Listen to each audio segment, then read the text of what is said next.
Assalomu alaykum. Yana bir cho'rchakda mana obunachilarga assalomu alaykum. Ko'pchilik mana shu kommentariyada shu tandir yozgan. Ama burada aytdim.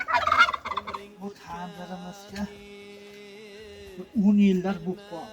10 yildan beri xuddi mana shunday qilib, lekin anav qilib ishlatamiz.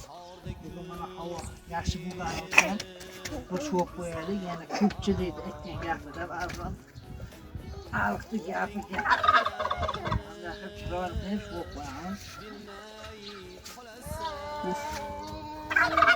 10 yilda bo'lib qoldik. 10 yilda bo'lib qoldik. 10 yil bo'ldi. Jonlaring sog' bo'lsin. Hozir aravani shuvaymiz, o'choqni shuvaymiz.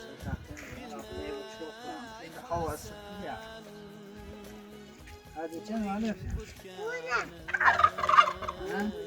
Una.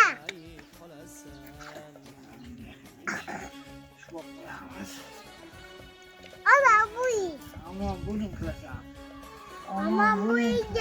Ama bu iyi.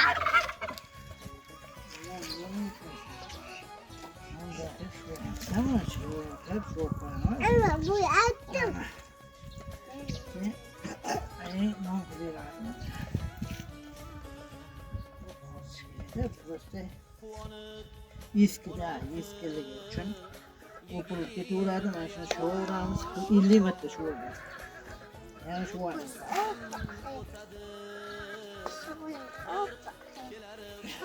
50 marta sho'rgan. Mana shu qanday chiqdi? Rasmi yaxshi.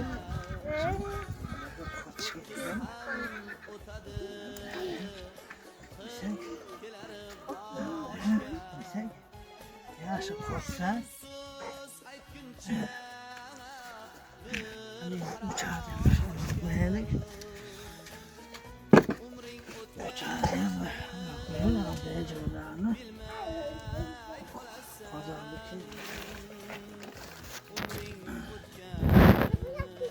Hamma baliq pishiramiz-da.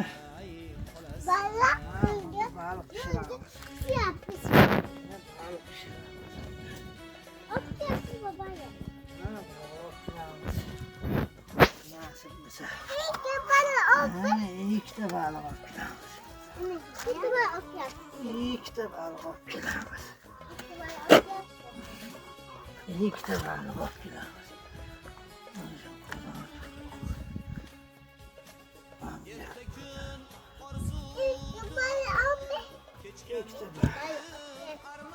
Bu yapı